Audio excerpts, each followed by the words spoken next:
What is up, everybody, and welcome to a weekend edition of the All-NBA Show, powered by FanDuel, America's #1 sportsbook. You can get started with 150 in bonus bets if you win your first $5 bet at FanDuel.com/All-NBA. I'm your host, Adam Mares, and I'm joined, as I always am, over the weekends by my esteemed colleague, Marc Stein, who is probably having less fun on his local beat, the Dallas Mavericks, than I am with my Denver Nuggets. But how are you doing, Marc?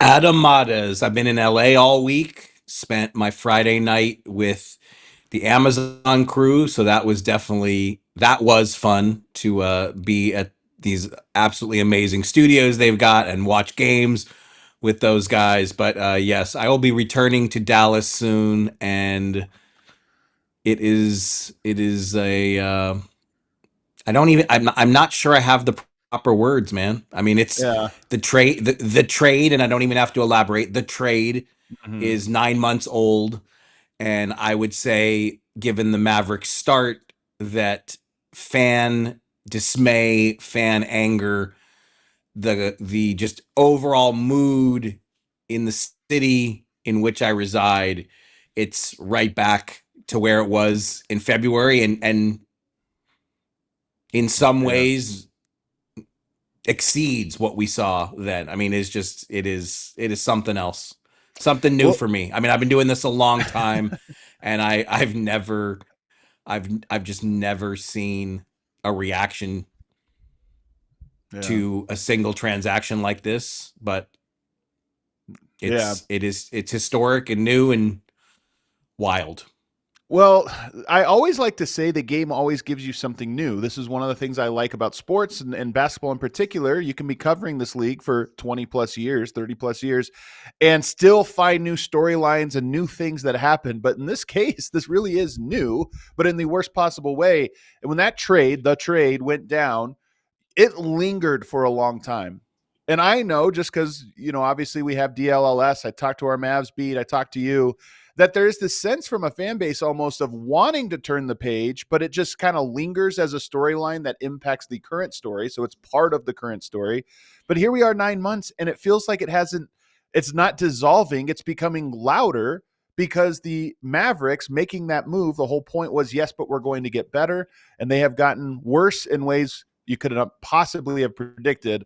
And we're going to talk. I mean, last night they fall to 2-7. They lose to the Memphis Grizzlies, who have their own turmoil.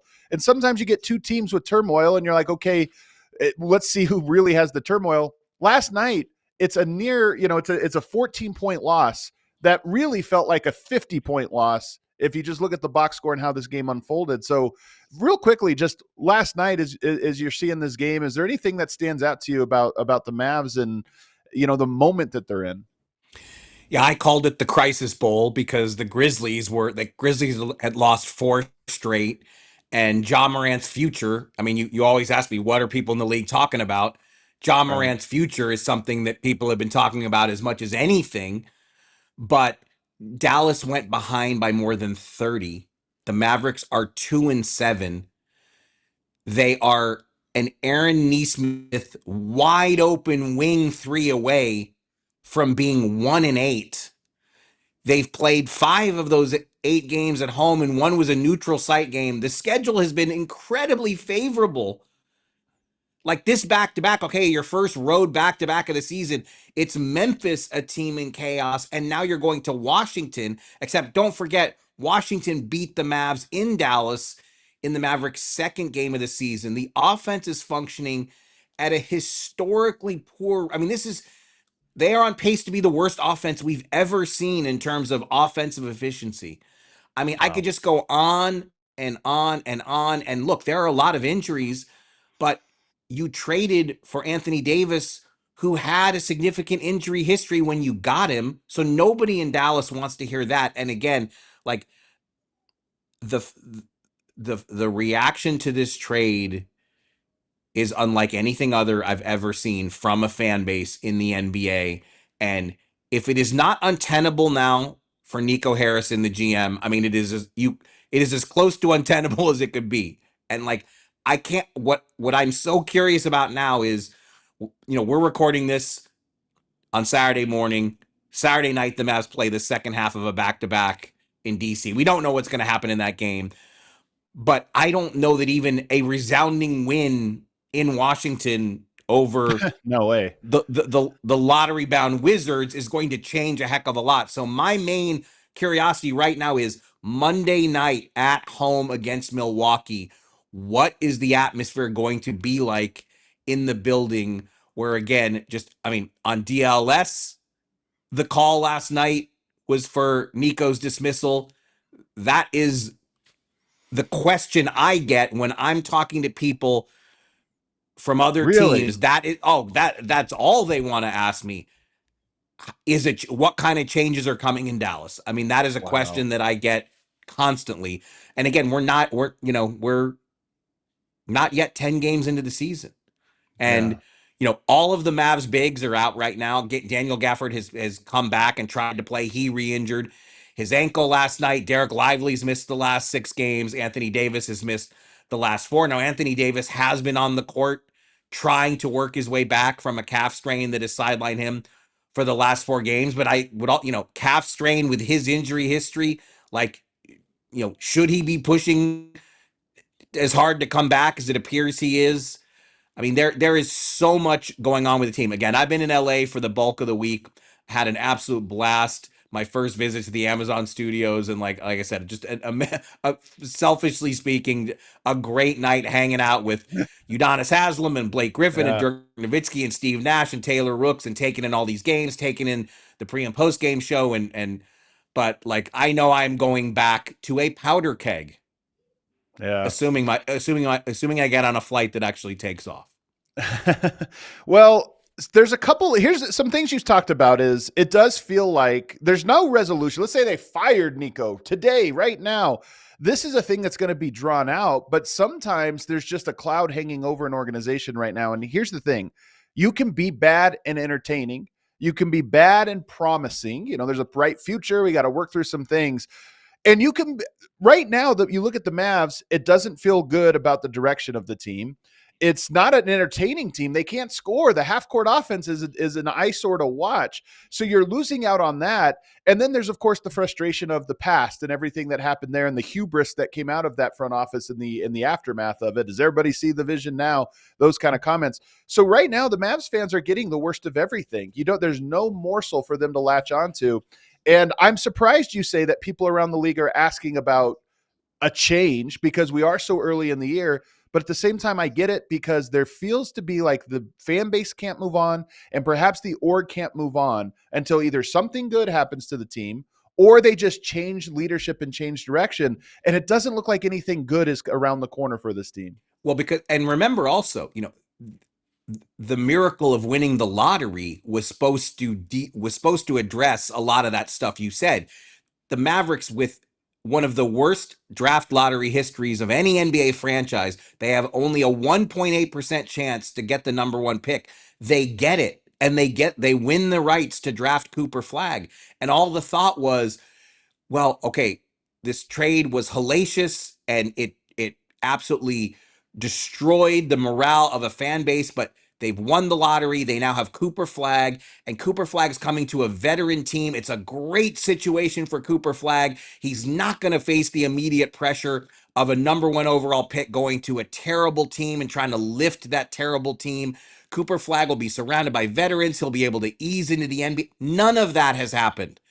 It has been nothing. Cooper Flagg has been greeted by nothing but negativity and a very gloomy cloud that is hanging over this franchise. And that, is another element of this story that's worrisome and troublesome. And the reason my phone is ringing off the hook and everyone is asking me is because this is all apparent to everyone in the league. I mean, you don't have to be in Dallas to see Yeah. it or feel it. Yeah. And then you got guys like Klay Thompson. I've seen a lot of talk lately amongst NBA analysts of, hey, this is not what Klay Thompson signed up for. He's miserable too. Now, you're just looking at all these different pieces of it. And this is what I mean, where until something changes, either good luck or just a directional change, you make some kind of move, even though that doesn't fix any problems. It is a spiritual cleansing of sorts. Like we're going to start over. But right now, it seems like these things are compiling. everyone's unhappy. And I feel bad for Cooper Flagg, high profile prospect. And he's walked into a position he's never played in a situation where there's all of this attention in the wrong direction. It's like he's being set up. All these guys feel like they're being set up to fail right now on Dallas. Yeah, and that's the thing. Even if there's this change that so many people are calling for, like there will be a short term, you know, obviously it changes the morale potentially, and it's frequently described as this will be an olive branch to the fans. But yeah, this team is still so short on playmaking and shot making, with Kyrie Irving out injured and still sidelined indefinitely. We don't know when Kyrie Irving is going to come back. I mean, there is so much work to do to get this roster in a good place. And, how attractive is this job to potential successors? I think that's another question that has to be raised. Look, it's an NBA front office. There are only 30 of those. People will want it. But, there are no easy fixes here. Like, I mean, just go back to Denver last season, how shocked we were that with 3 games left in the season, they fire both coach and GM, which is something we've never seen for a team that was about, to go to the playoffs. But you still have a very good team there. You still have Jokic, who solves so many problems just by himself. And we saw the Nuggets, even after something that jarring, something that surprising, the Nuggets were able to pull themselves together and win a first round series and take the eventual champs to 7, even with all the structural issues that team had. But the Mavs roster, with Kyrie out and AD banged up, is nowhere close to being in that same kind of position to just a change is made and now they're going to go on a run. Like, there will be lots of hard work to do, even if a change is made. There's no doubt, but I will say of the job, it's a little bit like at karaoke. You don't want to follow the person that just nailed it, but somebody goes up and bombs. It's the best time to step in and do your song and do your bit. So maybe that's the situation. The new guy that walks in, yes, you have Cooper Flagg, which is always nice, maybe a long runway, and everyone loves you when you replace the guy everyone hated. So maybe that's the case. But that also leads to one last thing here, is that, the truth is, losing is what is good for the Dallas Mavericks right now, because they have their pick this year. It's true. And it's the last year they have control of their first round pick until 2031. Remember, 2027, 2028, 2029, 2030. The Mavericks surrendered control of their first in all of those years to make moves to build around Luka Doncic. And now Luka Doncic is not here, and all those picks are out the door, either outright or through swaps. So it's like, this is the year. This is the year you gotta grab another player to put next to him. You can't write this stuff, as they would say. Well, we'll have to see how that unfolds then. I mean, typically moves are made. Teams make moves later on down the line, but sometimes you get a start like this. And to your point, they play Milwaukee on Monday. I'm very curious to see how that arena responds to what they've seen from their team here. And, it might be one of those things where the pressure just goes up to where the organization has to make a move. We'll have to wait and see how that plays out. Well, the team that won last night was the Memphis Grizzlies. And as you said, it was a crisis bowl because they are also in the headlines for all of the wrong reasons as well. They are now 4-6. I don't know if anybody expected them to be a juggernaut this year, but their coach, he's the Finnish coach for the team. He took over last year. Tuomas Iisalo. I think I'm saying that Iisalo. Tuomas Iisalo. Iisalo. Thank you very much. I nailed it right before we went live, and then I lost it. But here's the thing, man. So you have him butting heads with Ja Morant. Ja Morant has butted heads before with different people in the organization, including the coach. You get a new coach in there and he's butting heads. But I want to call to your attention, last night there was a report that, he has confronted Ja Morant about bringing better energy. He's been doing some of these big hockey rotations.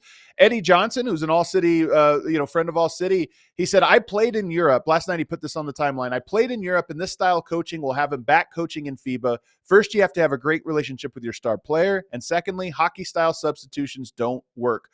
He's being robotic. Let the player tell you if he's tired. I only bring this up to frame both sides because I know everybody looks at the Ja Morant. Okay, he could be frustrating. He's making these comments. And I think there's a lot to unpack there.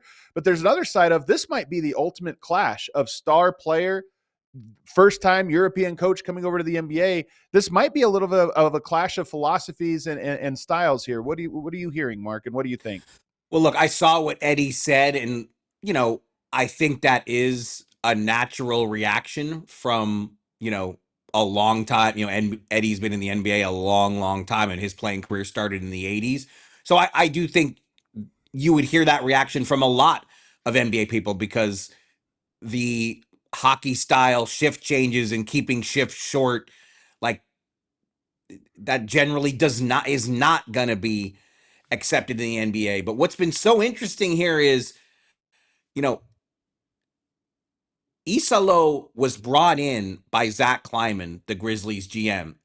Before last season, if you remember, and I know we've talked about on this show, basically the front office in Memphis made Taylor Jenkins change his whole staff. And right away, that Right. sends a signal around the league like, okay, Taylor Jenkins is probably in some trouble here if management is picking his whole staff. But they wanted Iisalo specifically for his work, his approach, his tactics, the way he coached Paris basketball. And it's crazy that Paris basketball with GM David Kahn, formerly of the Timberwolves, who everyone remembers, took 2 point guards not named Steph Curry in the same draft with David Kahn as the GM, Iisalo, and now Tiago Splitter, the last two coaches at Paris basketball are both head coaches in the NBA. I don't know what the odds would have been on that, but there probably would have been off the board. So look, but what happens? There's this clash after this Laker game. The Grizzlies were Right. up huge in the first half. Lakers come back and win. Second half comeback, huge clashes at halftime and after the game. Management backed Iisalo. They immediately suspended Ja Morant for 1 game, conduct detrimental to the team. So even that sent a signal that, wow, okay, they are Totally. backing the coach here. Now, was this just a one-time backing or is this a long-term thing? But look, Iisalo plays, it was Noah LaRoche from last year's staff, who's now in Miami, by the way, as a consultant. He's the one who installed the offense that Ja Morant didn't like. Isalo's playing a fast-paced game that has largely put the ball back in Ja Morant's hands. And last night it was, the the proverbial get right game for both teams.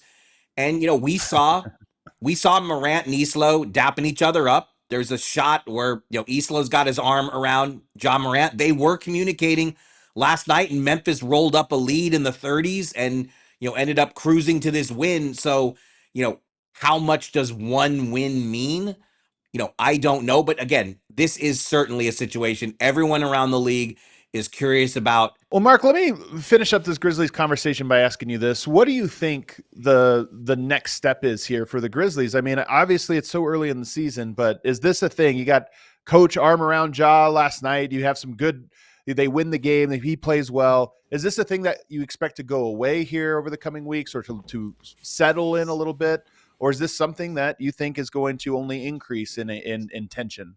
Look, I genuinely think that this is going to remain a topic of intense curiosity around the league. Now that all this dialogue has started about Ja's future, teams will be keeping an eye on this to see where this thing goes from here. How much can one game is as good as the Grizzlies were Friday night? How much is one game really going to change things? But I want to stress to this point, there has been no indication from emanating from Memphis that the Grizzlies want to entertain trade offers for Ja Morant. They're trying to get healthy. They started this season with several key players out. Brandon Clark, Edie, Scottie Pippen Jr., Ty Jerome. I mean, they started the season without all of these guys. So they're trying to get healthy. They want to believe that when healthy, they'll be competitive, even in the tough West. And also, Ja is so popular in Memphis. He is absolutely beloved. So I do think that they want to give this thing every chance that they can to work and to see what can happen in Isalo's first season. But, are we gonna do we have to keep an eye on yeah, one game against the wounded Mavericks does not change everything. Well, as you mentioned, the standings and their competitiveness in the Western Conference is going to probably dictate some of this stuff. If you're playing well, you climb the standings, things are going to be a little bit easier. But the teams in the Eastern Conference who are at the top of the standings are exactly who we predicted coming into the year, Mark. The Chicago Bulls, the Detroit Pistons, even the Milwaukee Bucks at 6-3. The East right now has been entertaining because the Bulls and Pistons are really fun to watch, and they're surprising some people out of the gate. Yeah, I know we've talked some about the Bulls. They've been a great story. This is really the second year that they're playing at this high speed. Billy Donovan has really ramped up the tempo there. Josh Giddey, after Man. restricted free agency that consumed the whole summer, and the Bulls ultimately got him on what was a team friendly deal. And Josh Giddey's been sensational. Vucevic has been really good coming out of the gate. They haven't even had Kobe White yet, and they've been outstanding. The East is so wide open. I mean, the two teams we were counting on, you were being facetious there at the beginning. The two teams we were counting on were the Cavaliers and Knicks, who they've both met with some ups and downs here early, but Detroit too. Like Detroit has been another team. Cade Cunningham last year was a leap. It looks like he's taken another leap, and it's the hardest leap. It's one thing to go from very good player to all-star, but all-star to true franchise player. Cade Cunningham is making it. Again, I talked about being with the Amazon. All the Amazon guys were just raving about Yeah. this Pistons team last night and the kind of player that Cade Cunningham has become. And, they're so physical, so active. And Jalen Duren, that's another interesting case. Jalen Yeah. Duren is one of those players who did not come to a rookie scale extension before his October 20 deadline. He wants to bet on himself and go into the marketplace, even though restricted free agency was just so brutal for the Josh Giddeys and the Jonathan Kumingas, Grimes, Cam Thomas. But Jalen Duren, the Pistons, they went from 14 to 42 wins last year, which is insane. It's a huge jump, but that next jump is tougher. And a lot of the question was, a lot of the talk, who's going to be? Do the Pistons have another All Star on this roster? Cade can't do this by himself. I don't know that Duren is really going to be an All Star, but he's been outstanding here early. And I can't say enough about Cade Cunningham because it, they're not that far removed from a team that lost 28 in a row, the single Right. season record. They went through absolute misery. And what Cade did last year to make the leap to All-Star and what he's doing now, I mean, that takes a lot of resilience to go through something like that. I mean, again, 28, you've seen some bad teams in your time, For but sure. 28 L's in a row is, you can't even imagine what that is like to live through. And he's come out from that on the other side and just he's controlling the game. He's playing at his own pace. Steve Nash, you should check out the clip on Amazon. Steve Nash went on and on and on last night just about the way he's expanded his range of passing. The Pistons and the Bulls have been two of the great stories here through the first, tenth of Yeah. the season. Cade Cunningham is interesting. This Pistons team is really interesting, though, because you still have to see what you get with Jaden Ivey. You throw him into the mix to see how that all works together. I think Asar Thompson is a phenomenal player. If you have three young guys, that's the building blocks. Then add Jalen Duren. That's four young pieces you already have. And so now the question becomes, how good can you be this year, and how do you build going forward? Tobias Harris has been a very good piece for him. He's on an expiring contract. So they even a $26 million contract. So they even have some flexibility if they want to get to the deadline and try to make a move or move the pieces around a little bit. So I'm with you. The Pistons, to me, very, very interesting team. And Cade Cunningham is absolutely the type of guy I would build my franchise around. What some of the questions around these top players, these young type players are they good enough to be your number one building block? I think with Cade, the answer is yes. And that's a nice place to be in for a young team, is to say, we know who that cornerstone piece is. Last thing I'm going to ask you, on your Substack, the Stein line, you wrote about a very interesting topic, which is that the NBA is doing these baseball series double headers, basically. And I think the point is to try to limit travel a little bit, where a team will play either a home and away against a team or two home games in a row. You fly into, we'll say, Dallas, and you play two games in Dallas in a row. Um, I have to imagine this is about optimizing players' travel and rest and these different things. Some people hate it, some people love it. Where do you fall on it? I'm so glad you asked me about this. This is one of the niche topics that sometimes I feel like I'm all alone and ever talking about. But I have a. It's funny. Dan Weiss, who's also he's the Spurs radio play-by-play guy. He also, like me, is just whenever I see him, we talk about this stuff. Um, I this was we've seen it for 4 seasons now. This is season 5, and yes, you're right. This was brought in to try to reduce travel because obviously league officials, team officials, everyone is so conscious about trying to reduce travel, do anything we can to increase player availability. Personally, I have been against it because home court advantage in the NBA, generally speaking, has dwindled to it is as insignificant as it's ever been.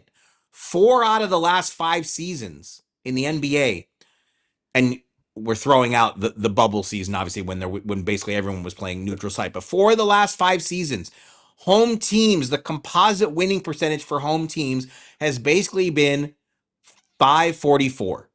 So you're not that far over 50-50. And Yeah. so I feel like these baseball series, when like we saw, the first one of the season is happening this weekend. Boston in Orlando Friday night, and again Sunday night. So the Celtics fly in Thursday. They get a full off day on Saturday. And then they get to play in the same gym they just played in Friday on Sunday. It's like a playoff feel. And I just feel like that's every home win is precious for every team in the league, and it gives a significant advantage to the road team to get that settled in. But I also have to say, last season the numbers did not bear that out. Last season there were 40 baseball series scheduled, only 39 were played because of the LA Fires. Home teams actually won at almost a 590 clip last year in the baseball series. So my theory was Wow. proven wrong last season, but overall it's it is about 55%. And look, the other thing here to remember too, there are only 29 of these on the schedule this season. The last 2 seasons, there were 40 baseball series scheduled. So the league has taken it down to 29. There are 13 teams in the league that have only one or even zero of these 2 game sets on their schedule. But I always find them interesting. As the home team, it would really, I wouldn't love it that the opposing team gets to just park in my city for a weekend. But like I said, I might be overly focused on this and need to calm down. You tell I me. See, here's the other thing I like about, so the travel is obviously the main impetus for this, but one of the things that I think about is the NBA schedule can give you whiplash because you're flying to different cities, playing different teams, completely different styles. There's almost no strategy. There's like very little. You'll have a walkthrough and they'll put in here's how we're guarding them. When you get 2 games in a row, it's a little bit like a mini playoff series. You get a chance to do something, and now you've played that team, not just scouted them, but played them. Let's make some adjustments and go. So in theory, I like that part of it because I think the more, the games feel real and strategic, the more entertaining they are. But to be honest with you, last year it didn't play out that way. There were a lot of these baseball series where teams would rest guys on the second game, especially if they got the win in the first one, it would be a different set of guys playing the second one. So in theory, I like it. I wouldn't mind if divisional games had this.